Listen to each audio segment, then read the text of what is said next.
போரும் அமைதியும். இதன் ஆசிரியர் லியோ டால்ஸ்டாய். பாகம் 4, பகுதி 12. அயாக்கேல் ஏற்பாடு செய்கிற நடனங்கள்தான் மாஸ்கோவிலேயே மிகுந்த அனுபவமிக்கக்கூடிய நடனங்களாக இருந்தன. தங்களுடைய சிறுவர்கள் நடனமாடுவதற்கு பயின்று கொண்டிருப்பதை பார்த்து கொண்டிருக்கும் தாய்மார்கள் அந்த மாதிரி சொல்லி வந்தார்கள். அங்கே கீழே விழுகிற வரையில் நடனமாடி களைத்து போகும் வாலிபர்களும் பெண்களும் அந்த மாதிரி சொன்னார்கள். ஏதோ தொந்தரவிற்காக அங்கே வருகிற வயது வந்த ஆண்களும் பெண்களும் அங்கு வந்து பார்த்த பின்பு அவர்களும் அதே மாதிரி அனுபவம் மிகுந்த நடனங்கள் என்று சொன்னார்கள். அந்த நடனங்களிலிருந்து 2 திருமணங்கள் அந்த வருஷத்தில் நடந்து முடிந்திருக்கின்றன. கார்ஜாகோவ் இளவரசிகளான 2 அழகிய குமாரிகள் அந்த நடனங்களுக்கு வந்த இடத்தில்தான் தங்களுக்கு பிடித்தமான கணவன்மார்களை சந்தித்து திருமணம் செய்து கொண்டார்கள்.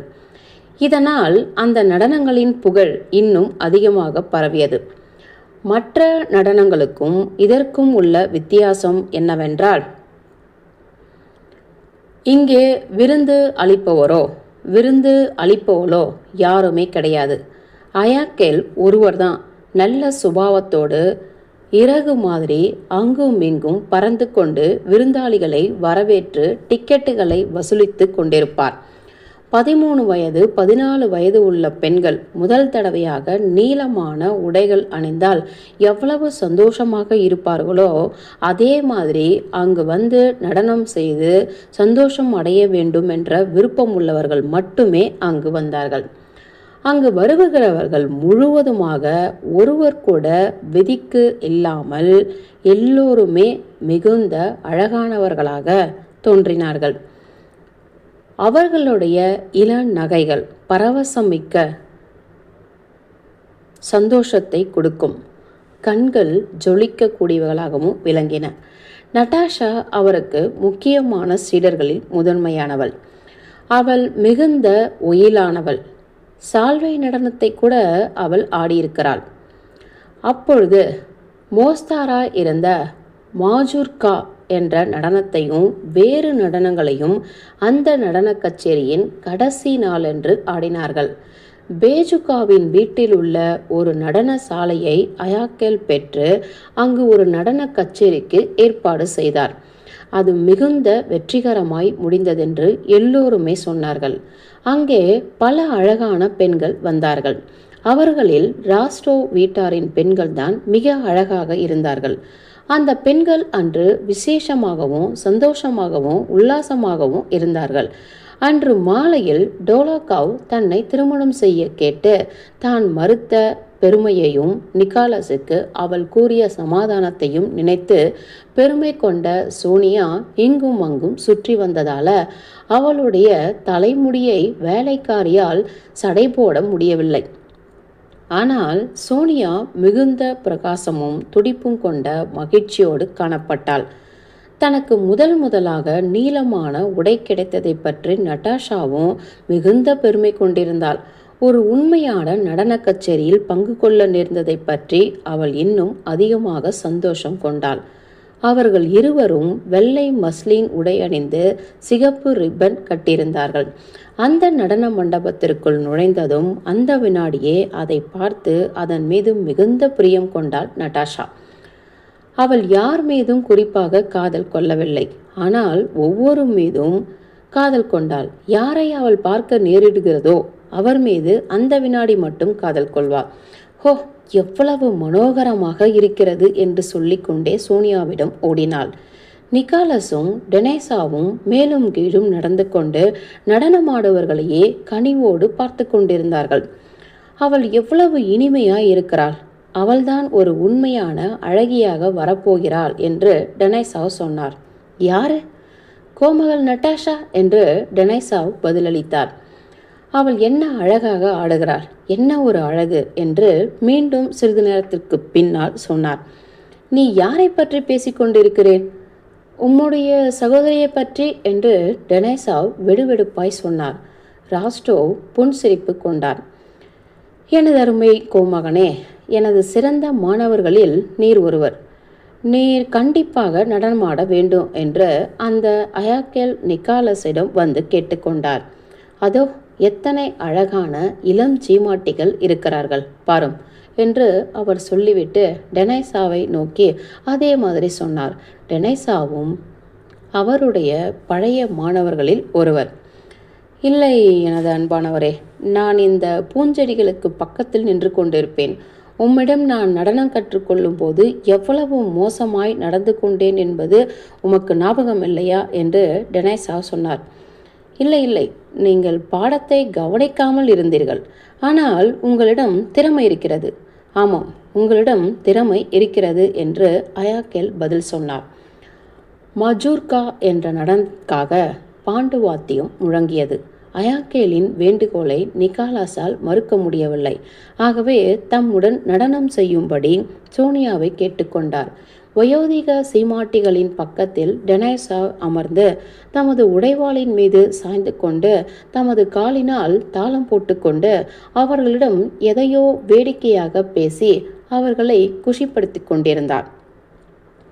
அதே சமயத்தில் வாலிப மக்கள் செய்யும் நடனத்தை கவனித்துக் கொண்டிருந்தார். அயாக்கேல் பெருமை கொள்ளும் தமது சிறந்த சீடராக கருதும் நட்டாஷாவும் அயாக்கேலும் தான் முதலில் நடனமாட இறங்கினார்கள். சப்தம் இல்லாமல் தமது சிறு பாதங்களால் சாமர்த்தியமாக அடியெடுத்து வைத்து அந்த மண்டபத்தின் குறுக்காக நட்டாஷாவுடன் அயாக்கேல் பறந்து நாட்டியம் ஆரம்பித்தார். நட்டாஷா நாணம் கொண்டிருந்த போதிலும் ஜாக்கிரதையாக தன்னுடைய அடிகளை எடுத்து வைத்தாள். அவள் மீது வைத்திருந்த பார்வையை டெனைசா எடுக்கவில்லை. அவர் தமது உடைவாளால் தாளம் போட்டு கொண்டிருந்ததை பார்த்தால் அவர் ஏன் நடனம் ஆடவில்லை என்பது அவருக்கு இஷ்டம் இல்லாததால் ஆடவில்லையே தவிர அவரால் ஆட முடியாது என்பதற்காக ஆடாமல் இருக்கவில்லை என்ற விஷயம் தெளிவாக தெரிந்தது. அந்த நாட்டியம் நடந்து கொண்டிருக்கும்போது அங்கு போய்கொண்டிருந்த ராஸ்டோவை அழைத்தார். இது உண்மையான சரக்கல்ல, இது எம்மாதிரியான போலிஷ் மாஜூர்கா என்பது தெரியவில்லை. ஆனால் அவள் ரொம்ப பிரமாதமாக ஆடுகிறாள் என்று அவர் சொன்னார். மாஜூர்கா நடனத்தில் போலாந்தில் கூட டெனைசாவிற்கு மிகுந்த புகழ்ச்சி உண்டு. அவர் அவ்வளவு சிலாக்கியமாய் ஆடுவார். எனவே நிக்காலாஸ் நட்டாஷாவிடம் ஓடி டெனைசாவிடம் போய் அவரை உன்னோடு நடனமாடுவதற்கு கூப்பிடு, அவர் ரொம்ப பிரமாதமாக நடனமாடுவார் என்றார். அடுத்தபடியாக நடனமாடுவதற்கு ஜோடியை பொறுக்க வேண்டிய கட்டம் வந்தபோது நட்டாஷா எழுந்து வேகமாக ஓடி அந்த மூலையில் இருந்த டெனைசாவிடம் வெட்கத்தோடு போய் சொன்னாள். ஒவ்வொருவரும் அவளையே நோக்கி எதிர்பார்த்து கொண்டிருப்பதை அவள் பார்த்தாள். டெனைசாவும் அவளும் பொன்முறுவலோடு ஏதோ தர்க்கம் செய்து கொண்டிருப்பதையும் டெனைசாவ் மனோகரமாக சிரித்தாலும் நடனமாட மறுத்து கொண்டிருப்பதையும் நிக்காலஸ் கண்டார். உடனே அவர்களிடம் ஓடினார். வாய்சாலி டிமிட்ரிச், தயவு செய்து நடனமாட வாரும் என்றாள் நட்டாஷா.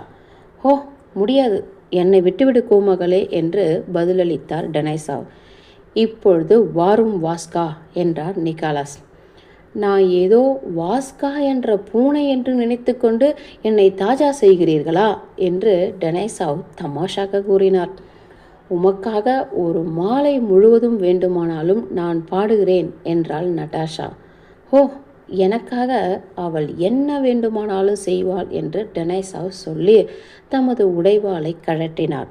நாற்காலிக்கு பின்னால் இருந்து அவர் வெளியே வந்து தமது ஜோடியின் கையை அழுத்தமாக பற்றி தமது தலையை பின்னால் சாய்த்து காலை முன்பாக வைத்து தாளத்திற்கு காத்திருந்தார். அவர் மாஜூர்கா நடனம் ஆடும்போது அவர் குதிரை மீது அமர்ந்திருக்கும் போதுதான் அவருடைய குள்ளமான உருவம் தெரிவதில்லை. இப்பொழுது அவர் தாம் எம்மாதிரி இருக்க வேண்டும் என்று நினைத்தாரோ அதே மாதிரி சிறந்த பேர் வழியாக காணப்பட்டார். தாளம் தமக்கு சரியாக வந்தவுடன் கடைக்கண்ணால் தமது ஜோடியை பார்த்து ஆனந்தமும் வெற்றியும் கொண்ட தோற்றத்தோடு திடீரென்று ஒரு பாதத்தை தாளத்திற்கு தக்கதாக அழுத்தி வைத்து ஒரு பந்து மாதிரி அந்த இடத்தை விட்டு தமது ஜோடியை அணைத்து கொண்டு அங்கிருந்து பாய்ந்து அந்த அறையை சுற்றி வந்தார். மெதுவாக ஒரு காலால் அந்த அறையின் பாதி தூரத்துக்கு அவர் வழுக்கி வந்தார். வழியில் கிடந்த நாற்காலிகளை பார்க்காமல் அவர் வந்தபடியால் அந்த நாற்காலியில் அவர் மோதுவதாய் இருந்தபோது திடீரென்று தமது தார் சக்கரங்களால் கலகலத்து கொண்டு கால்களை பரப்பி தமது குதிகால்களில் நின்றார். ஒரு வினாடிதான் அந்த மாதிரி நின்றிருப்பார். மீண்டும் அந்த இடத்திற்கு தமது பாதத்தால் அழுத்தி தார் சக்கரத்தால் சப்தமிட்டு கொண்டு வேகமாக தம்மை சுற்றி தமது இடது காலின் குதிகாலை வலது காலில் அடித்து மறுபடியும் வட்டமாக சுற்றி வருவதற்கு பறந்து சென்றார். அவர் என்ன செய்ய போகிறார் என்பதை நட்டாஷா யூகித்து கொண்டாள்.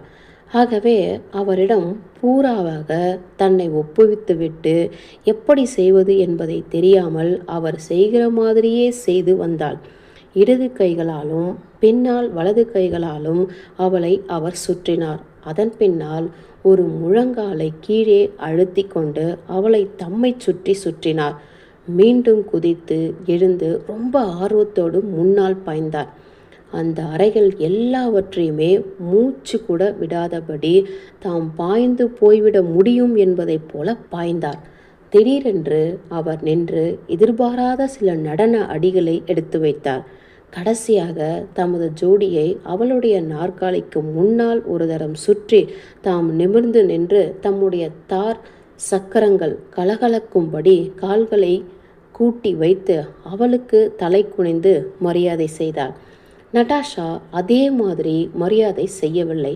அவள் ஆச்சரியத்தோடும் புன்னகையோடும் வெறித்த கண்களோடும் அவரை யார் என்பதை தெரியாதவர் போல அவரை பார்த்து கொண்டே இருந்தாள். இதற்கு என்ன அர்த்தம் என்று கடைசியாக அவள் கேட்டாள். இந்த நடனத்தை உண்மையான மஜூர்கா நடனம் என்று அயாக்கேல் ஒப்புக்கொள்ளவில்லை. இருந்தாலும் அங்கிருந்த ஒவ்வொருவரும் டனேசாவின் சாமர்த்தியத்தை கண்டு மனம் பூரித்தார்கள். அவரை மீண்டும் மீண்டும் தங்களோடு நடனம் ஆடும்படி பலர் கேட்டு வந்தார்கள். அங்கிருந்த வயோதிகர்கள் போலந்தை பற்றியும் தங்களுடைய பழங்கால நினைவுகளை பற்றியும் சிரித்து கொண்டே பேச ஆரம்பித்தார்கள். மஜூர்கா நடனத்திற்கு பின்னால் டனேசாவின் முகம் சிவந்தது. கைக்குட்டையால் முகத்தை துடைத்து கொண்டு நட்டாஷா பக்கத்தில் அமர்ந்தார். அன்று மாலை பூராவும் அவளை விட்டு அவர் எழுந்து போகவே இல்லை. பகுதி 12 முடிந்தது. போரும் அமைதியும். இதன் ஆசிரியர் லியோ டால்ஸ்டாய். பாகம் 4 பகுதி 13. அதற்கு பின்னால் 2 நாட்களாக டோலோக்காவை தமது வீட்டிலோ அல்லது அவருடைய வீட்டிலோ ராஸ்டோ பார்க்கவில்லை. 3வது நாளன்று டோலோக்காவிடமிருந்து அவருக்கு ஒரு கடிதம் வந்தது. உமது வீட்டிற்கு மறுபடியும் நான் வர உத்தேசிக்கவில்லை. காரணம் உமக்கே தெரியும். என்னுடைய பட்டாளத்தில் நான் போய் சேர போகிறபடியால் இன்றிரவு எனது நண்பர்களுக்கு ஒரு வழியனுப்பும் இரவு சாப்பாடு விருந்து அளிக்கப் போகிறேன். இங்கிலீஷ் ஓட்டலுக்கு வாரம். சுமார் 10 மணிக்கு நாடக கொட்டகையிலிருந்து நேராக இங்கிலீஷ் ஓட்டலுக்கு ராஸ்டோ சென்றார். அந்த நாடகத்திற்கு டனேசாவுடனும் தமது குடும்பத்துடனும் அவர் சென்றிருந்தார். அன்று இரவு விருந்திற்காக டோலோக்காவ் அமர்ந்திருந்த அந்த ஓட்டலிலேயே சிறந்த அறைக்கு அவரை அழைத்துச் சென்றார்கள். அங்கே ஒரு வட்ட மேஜையை சுற்றி சுமார் 20 பேர் கூடியிருந்தார்கள். டோலோக்காவ் மட்டும் தமது 2 பக்கங்களுக்கும் 2 மெழுகுவர்த்திகளை வைத்துக்கொண்டு உட்கார்ந்திருந்தார். அந்த மேஜையில் தங்க நாணயங்களும் நோட்டுகளும் குவித்து வைக்கப்பட்டிருந்தன. அவர்கள் சீட்டு விளையாடி கொண்டிருந்தார்கள். பணத்தை பார்த்து கொள்ளும் வேலையை டோலோக்காவ் செய்து வந்தார். தம்மை திருமணம் செய்து கொள்ளும்படி சோனியாவை அவர் கேட்டு அவள் மறுத்த பின்பு ராஸ்டோவ் அவரை பார்க்கவில்லை. நாங்கள் இருவரும் சந்திக்க வேண்டும் என்று நினைத்த உடனேயே அவருக்கு தர்ம சங்கடமாய் தோன்றியது. ராஸ்டோ உள்ளே நுழைந்ததும் டோலோக்காவின் தெளிவான கடுமையான பார்வை ராஸ்டோவை நோக்கியது. அவரை வெகு நேரமாக எதிர்பார்த்து கொண்டிருந்ததைப் போல தோன்றியது. நாம் சந்தித்து வெகு காலமாயிற்று என்று டோலோக்காவ் சொன்னார். நீங்கள் வந்ததற்கு நன்றிகள். முதலில் இந்த விவகாரத்தை முடித்து கொள்கிறேன்.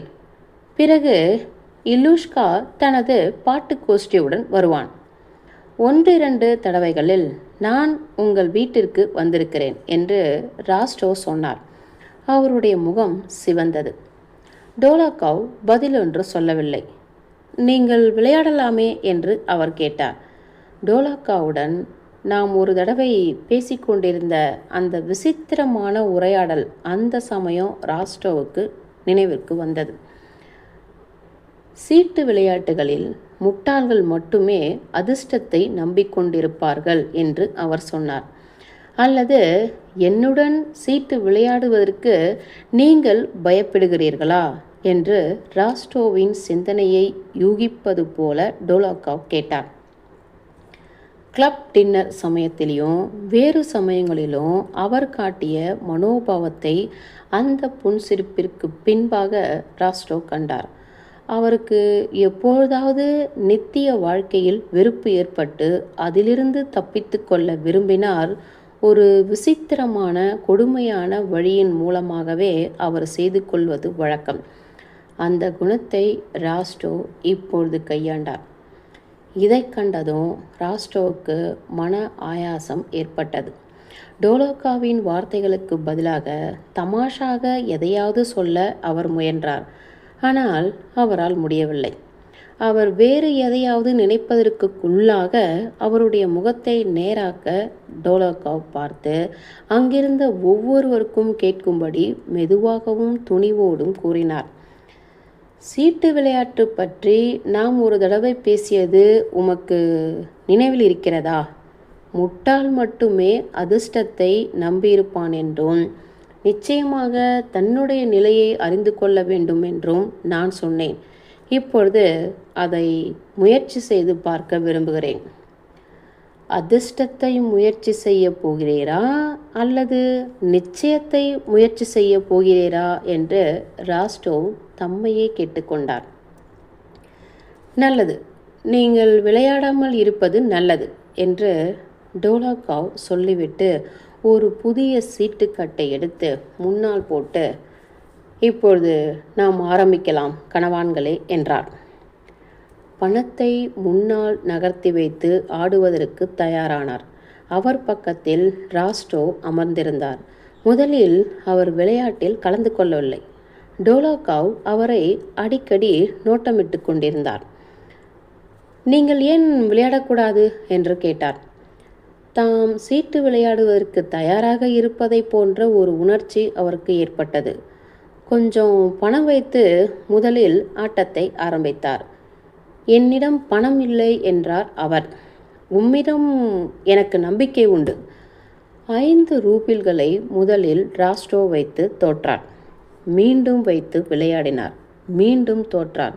10 தடவைகள் அதே மாதிரி டோலாக்காவிடம் ராஸ்டோ தோற்றார். கணவான்களே, உங்கள் பணத்தை சீட்டுகள் மீது வையுங்கள், அல்லது கணக்கு பார்ப்பதற்கு எனக்கு கஷ்டமாக இருக்கும் என்றார். விளையாடி கொண்டிருந்தவர்களில் ஒருவர் தம்மை அவர் நம்புவார் என்று எதிர்பார்ப்பதாக சொன்னார். ஆமாம், நீ சொல்வது சரி, ஆனால் எனக்கு கணக்கில் குழம்பிவிடும். ஆகவே நீங்கள் பந்தயம் வைக்க விரும்பும் பணத்தை சீட்டின் மீது வைப்பீர்களாக என்று டோலாக்காவ் சொன்னார். பின்னால் ராஸ்டோவை திரும்பி பார்த்து, நீர் ஒன்றும் கஷ்டப்பட வேண்டாம், நமது கணக்கை பின்னால் தீர்த்து கொள்வோம் என்றார். சீட்டு விளையாட்டு ஆரம்பமாயிற்று. ஒரு பரீட்சாக்காரன் எல்லோருக்கும் அடிக்கடி ஷாம்பைன் என்ற மதுவை கொடுத்து வந்தான். ராஸ்டோவின் ஆட்டங்கள் எல்லாம் தோல்வியுற்றன. அவருக்கு இப்பொழுது 800 ரூபில்கள் போய்விட்டன. ஒரு சீட்டின் மீது 800 ரூபில்கள் என்று அவர் எழுதினார். ஆனால் அந்த பரீட்சாக்காரன் தமது கோப்பையில் ஷாம்பைனை விட்டு கொண்டிருந்த போது அவருடைய மனம் மாறியது. மீண்டும் 20 ரூபில்கள் பந்தயம் கட்டி விளையாட ஆரம்பித்தார். விட்டுவிடும், நீ எல்லாவற்றையும் சீக்கிரமாக ஜெயிக்கப் போகிறேன். நான் எல்லாரிடமும் தோற்கிறேன், ஆனால் உம்மிடம் மட்டும் ஜெயிக்கிறேன். என்ன, உமக்கு விளையாடுவதற்கு பயமாக இருக்கிறதா என்று ராஸ்டோவை பார்க்காமலேயே அவர் பேசினார். ராஸ்டோ இணங்கினார். அந்த 800 ரூபில்களை அப்படியே விட்டுவிட்டு ஆடுதன் 7 என்ற ஒரு முனை கிழிந்த சீட்டை தரையிலிருந்து பொறுக்கி எடுத்து மேசை மீது வைத்தார். அந்த 7ஐ அவர் பின்னால் நன்றாக நினைவில் வைத்திருந்தார். அந்த ஆடுதன் 7 சீட்டின் மீதுதான் ஒரு உடைந்த சாக்கு கட்டியால் 800 ரூபில்கள் என்று தெளிவான இலக்கங்களில் எழுதினார். பின்னால் தமது கோப்பையில் இருந்த வெதுவெதுப்பான ஷாம்பைனை காலி செய்துவிட்டு டோலாக்காவ் கூறிய வார்த்தைகளை கண்டு நகைத்தார்.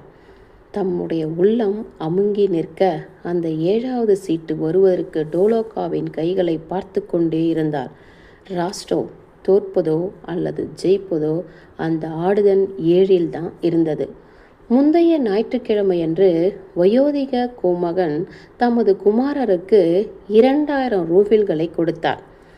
பணக்கஷ்டத்தை பற்றி பேசுவதற்கு அவருக்கு எப்பொழுதுமே பிடிப்பதில்லை. இருந்தாலும் மே மாதம் வரையில் அதற்கு மேலாக தம்மால் எதுவும் கொடுக்க முடியாதென்று நிக்காலஸிடம் அவர் கூறினார். இந்த தடவை மிகுந்த சிக்கனமாய் இருக்கும்படி அவர் சொன்னார். அவருக்கு எவ்வளவு தேவையோ அதற்கு அதிகமாகவே கிடைத்துவிட்டதென்றும் மே மாதம் வரையில் தாம் எதையும் இனி கேட்கப் போவதில்லை என்றும் நிக்காலஸ் தமது தந்தைக்கு வாக்குறுதி கொடுத்தார். இப்பொழுது அந்த பணத்தில் 1200 ரூபில்கள் தான் மீதம் இருக்கின்றன. ஆகவே இந்த ஆடுதன் 7 அவருக்கு கிடைக்காவிட்டால் 1600 ரூபில்கள் அவருக்கு நஷ்டமாவதோடு தமது தந்தைக்கு கொடுத்த வாக்குறுதியையும் மீற வேண்டிய அவசியம் ஏற்படும். ஆகவே சோர்ந்த உள்ளத்தோடு டோலோக்காவின் கைகளை பார்த்து கொண்டே அவர் நினைத்தார், இப்பொழுது இந்த சீட்டு எனக்கு சீக்கிரம் வருமாக. நான் உடனே எனது தொப்பியை எடுத்துக்கொண்டு வீட்டிற்கு வேகமாக திரும்பி டெனேசாவுடனும் நட்டாஷாவுடனும் சோனியாவுடனும் சாப்பாடு சாப்பிடுவேன். இனி இந்த சீட்டை நான் கையாலும் தொடமாட்டேன். அந்த வினாடியில் அவருடைய வீட்டு வாழ்க்கை, பெட்டியாவுடன் அவர் செய்யும் தமாஷு, சோனியாவுடன் பேசும் பேச்சுகள், நட்டாஷாவுடன் நடத்திய உரையாடல்கள், தந்தையுடன் செய்து வந்த உரையாடல்கள், தமது வீட்டில் உள்ள மிக சொகுசான படுக்கை, இவை எல்லாம் மிக தெளிவாக மிக மகிழ்ச்சியாக அவருக்கு முன்னால் தோன்றின. இவை எல்லாம் தம்மால் அறிந்து தெரிந்து கொள்ள முடியாமல் இழந்துவிட்ட பேரானந்தங்கள் ஆகிவிட்டனவோ என்று தோன்றின. இந்த பேரானந்தங்களை புதிதாய் அவர் அனுபவித்த, புதிதாய் பிரகாசம் அடைந்த இவற்றையெல்லாம் வெறும் ஆடுதன் 7 சீட்டின் அதிர்ஷ்டத்தை நம்பி இழந்து அவரை இனந்தெரியாத, அளவிட முடியாத துக்கங்கள் நிறைந்த பாதாளத்தில் கொண்டு தள்ளும் என்பதை அவரால் யூகிக்க முடியவில்லை. அந்த மாதிரி நேரிடாது என்று அவர் நினைத்தார் என்றாலும் டோலோக்காவின் கை அசைப்புகளை சோர்ந்த உள்ளத்தோடு அவர் கவனித்து கொண்டிருந்தார். கை சட்டையின் வழியாக தெரிந்து கொண்டிருந்த அவருடைய அகலமான சிவந்த கைகள் சீட்டுக்கட்டை கீழே வைத்துவிட்டு அவரிடம் கொடுக்கப்பட்ட ஒரு சுங்கானையும் ஒரு கோப்பையையும் வாங்கி கொண்டன. ஆகவே நீர் என்னுடன் விளையாடுவதற்கு பயப்படவில்லை அல்லவா என்று மீண்டும் டோலோக்காவ் கேட்டார். கேட்டுவிட்டு ஏதோ ஒரு நல்ல கதை சொல்ல போகிறவரை போல சீட்டுகளை கீழே வைத்து நாற்காலியின் பின்னால் சாய்ந்து உட்கார்ந்து புன்சிரிப்போடு நிதானமாய் துணிகரமாய் சொன்னார், ஆமாம் கணவான்களே, சீட்டு விளையாட்டுகளில் நான் ஒரு கள்ளச்சீட்டு விளையாடுகிறவன் என்று மாஸ்கோவில் ஒரு வதந்தி பரவி வருகிறது. ஆகவே நீங்கள் ஜாக்கிரதையாக இருக்கும்படி உங்களுக்கு நான் சொல்லுகிறேன். சரி, ஆரம்பிக்கலாம் என்று கத்தினார் ராஸ்டோ. ஹோ, அந்த மாஸ்கோ வதந்திகள் என்று டோலோக்காவ் சொல்லி புன்சிரிப்போடு தமது சீட்டுகளை மீண்டும் எடுத்துக்கொண்டார். ஹாஹா என்று ஒரு பெரிய கூச்சலிட்டு ராஸ்டோ தமது 2 கைகளாலும் தலையை தாங்கிக் கொண்டார். அவருக்கு வேண்டிய அந்த 7 எல்லாவற்றிற்கும் மேலாக இருந்தது. அந்த கட்டில் அதுதான் முதலாவதாக இருந்தது. ஆகவே அவரால் எவ்வளவு தூரம் பணம் கொடுக்க முடியுமோ அதற்கு மேலாக அவர் தோற்றுவிட்டார். இருந்தாலும் நீர் உம்மை நஷ்டப்படுத்தி கொள்ள வேண்டாம் என்று கடைக்கண்ணோடு ராஸ்டோவை பார்த்துவிட்டு மீண்டும் விளையாட ஆரம்பித்தார். பகுதி 13 முடிந்தது. போரும் அமைதியும். இதனால்